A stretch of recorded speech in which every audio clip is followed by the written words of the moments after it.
Selanjutnya, kita akan membahas grafik fungsi dua peubah. Ini terkait dengan menggambar grafik pada subbab sebelumnya pada 5.1. Oke, nah, pada fungsi dua peubah, grafiknya itu berupa permukaan di ruang. Jadi, grafik pada fungsi dua peubah itu ada di ruang atau di R3. Nah, contohnya misalkan kita memiliki koordinat X, Y, dan Z, maka jika kita memiliki domain itu adanya di X, Y. Tadi kita sudah membahas domain ya sebelumnya. Jadi domain itu ada di X, Y. Ada di lantai. Nah, maka fungsi dari dua peubah itu adalah f X, Y. Artinya kita memiliki nilai fungsi untuk setiap X dan Y di domain. Maka, yang dinamakan dengan daerah hasilnya itu adalah Z sama dengan fxy. Dia itu ada di ruang. Jadi misalkan di titik sini, maka fxy-nya ada di atas sini. Jadi semua titik pada X, Y dia memiliki nilai fungsi, yaitu nilai Z-nya. Dia ada di ruang. Jadi di sini, karena setiap pasangan terurut X, Y dipasangkan dengan tepat satu nilai Z atau nilai fungsinya, terkait dengan fungsi fx, y, maka setiap garis yang sejajar sumbu z akan memotong grafik tepat di satu titik. Oke, jadi pasti nilai dari domain x, y itu hanya satu z, tepat memasangkan satu nilai z. Jadi di sini kita membuatnya dengan membuat garis yang sejajar dengan sumbu z, artinya dia tegak lurus ke atas. Jadi misalkan titiknya ada di sini, maka dia nilai z-nya ke atas sini. Jadi kita tarik garis lurus sesuai dengan fungsinya, sesuai dengan ketinggiannya. Jika positif ke atas, jika negatif maka z-nya ke bawah. Oke, selanjutnya kita akan membahas beberapa contoh soal untuk menggambar grafik pada fungsi dua peubah. Oke, gambarkan grafik dari nomor 1, fxy sama dengan 2x kuadrat ditambah 3y kuadrat. Nah, fxy ini kita ubah menjadi z. Jadi nilai fungsi dari fxy itu adalah z, maka kita tuliskan z sama dengan 2x kuadrat ditambah 3y kuadrat. Nah, untuk menggambarkan grafik ini sama dengan yang sudah kita pelajari sebelumnya. Kita cari persamaan yang paling mirip dari bentuk umum. Beberapa persamaan di di ruang. Nah, maka kita ubah menjadi z sama dengan x kuadrat per setengah ditambah y kuadrat per sepertiga, karena bentuknya mirip dengan ini. Z sama dengan x kuadrat per a kuadrat ditambah y kuadrat per b kuadrat. Artinya di sini a-nya adalah akar setengah dan b-nya adalah akar sepertiga. Ini adalah paraboloida eliptik. Nah, sekarang untuk menggambarkannya, pertama kita misalkan di bidang XOZ. XOZ artinya kita pada arah depan belakang, yaitu ketika y-nya sama dengan 0. Jadi ketika y sama dengan 0, kita punya persamaan z sama dengan x kuadrat per setengah. Kita peroleh dia merupakan parabola. Nah, titiknya di sini, ini adalah akar setengah, dan yang di belakang adalah minus akar setengah. Kemudian, kita misalkan jika x-nya yang sama dengan 0, maka pada bidang YOZ, bidang samping kiri kanan. Nah, maka kalau x-nya sama dengan 0, maka persamaannya z sama dengan y kuadrat per sepertiga. Maka kita peroleh parabola juga. Di sini akar sepertiga, di sini akar minus akar sepertiga. Oke. Terakhir, jika z-nya yang sama dengan 0. Jika z-nya sama dengan 0, maka kita memperoleh persamaan 0 sama dengan x kuadrat per setengah ditambah y kuadrat per sepertiga. Nah, di sini kuadrat, sini kuadrat, dijumlahkan. Sedangkan sama dengan 0. Artinya, x dan y-nya adalah harus 0. Supaya ruas kirinya, z-nya itu sama dengan 0. Maka kita peroleh adalah titik pusat. Z sama dengan 0. Maka paraboloida eliptik inilah yang dimaksud dari fungsi 2x kuadrat ditambah 3y kuadrat. Oke, ini atasnya bentuknya elips ya, bukan lingkaran. Karena di sini jari-jarinya berbeda ya. Oke, sekarang soal nomor 2. fxy sama dengan 3 minus x kuadrat minus y kuadrat. Atau z sama dengan 3 minus x kuadrat minus y kuadrat.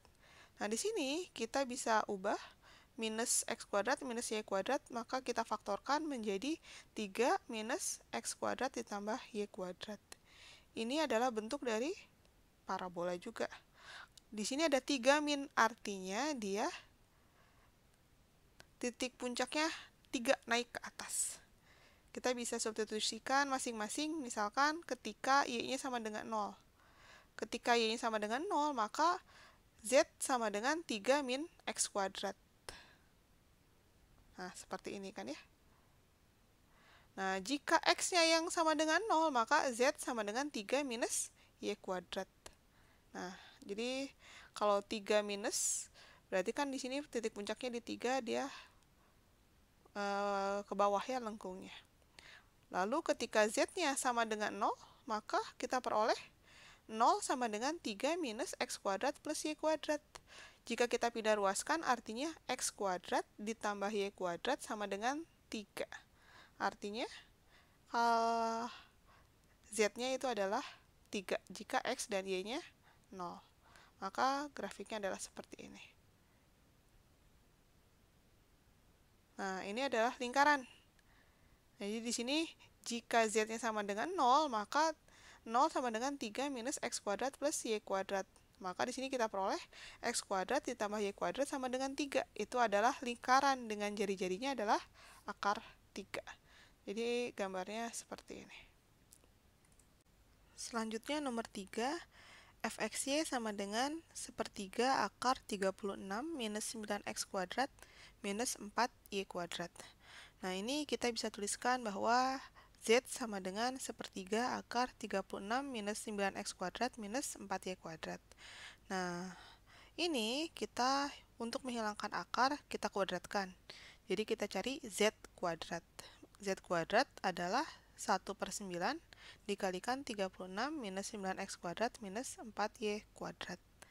Nah, z kuadrat tadi 1/9-nya kita pindahkan ke ruas kiri. Kali silang. Jadinya kita peroleh 9z kuadrat sama dengan 36 minus 9x kuadrat minus 4y kuadrat. Nah, sekarang kita pindah ruaskan menjadi hasilnya seperti ini. Oke. Nah, ini supaya sama dengan 1 di ruas kanan, kita bagi dengan 36.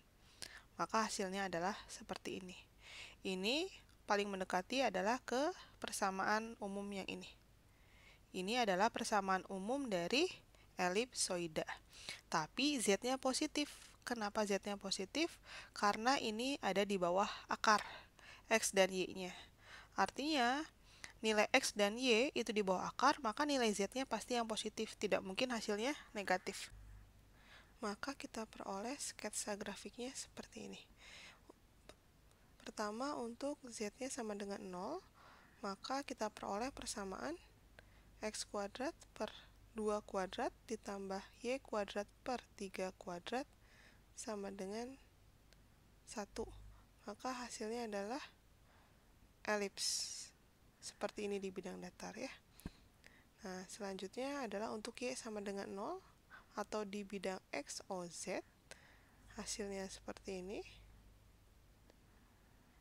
Oke, kemudian untuk x sama dengan 0, kita peroleh di bidang y, o, z adalah seperti ini. Jadi ini adalah elipsoida untuk yang z positif, artinya hanya di atas dari bidang xy, alias hanya pada nilai z yang positif.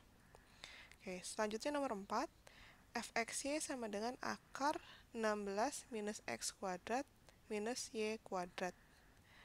Nah, maka ini jelas dikuadratkan untuk menghilangkan akarnya menjadi seperti ini. Lalu kita pindah ruaskan yang sebelah kanan. Hasilnya adalah x kuadrat ditambah y kuadrat ditambah z kuadrat sama dengan 16. Oke, ini adalah persamaan dari bola. Nah, karena tadi X dan Y-nya di bawah akar, maka ini pun sama. Ini adalah bola untuk Z yang positif. Karena nilai dari Z-nya pasti dia hanya positif. Nah, maka ini adalah bola dengan jari-jari 4. Dan ini hanya untuk Z positif. Artinya hanya setengah bola ke atas. Nah, selanjutnya ini merupakan contoh menggambar grafik fungsi dua peubah pada fungsi yang kompleks. Contohnya ini x kuadrat ditambah 3y kuadrat dikalikan eksponen minus x kuadrat min y kuadrat. Oke, di sini misalkan sumbu x, sumbu y, sumbu z. Seperti ini gambarnya. Bisa kita rotasi, putar-putar. Ini menjadi sumbu x-nya sebelah sini. Ini sumbu z-nya. Dan ternyata ada 2 buah titik puncak. Oke, yang di bawah ini sin X ditambah sin Y. Ternyata terdapat 4 buah titik puncak. Lalu yang ini sin X dikalikan sin Y dibagi XY. Ternyata grafiknya seperti ini. Nah, jadi pada fungsi-fungsi yang kompleks, kita membutuhkan aplikasi untuk menggambarnya. Jadi bukan lagi fungsi yang sederhana. Nah, dari gambar ini kita lihat bahwa pada fungsi dua peubah, kita nanti bisa mempelajari adanya titik maksimum, berarti nanti ada nilai maksimum, ada juga titik dan nilai minimumnya. Nanti akan kita pelajari lanjutan di kalkulus 3. Lalu di sini terdapat kemiringan. Nanti kita akan belajar juga ada turunan. Oke, kita belajar bertahap ya.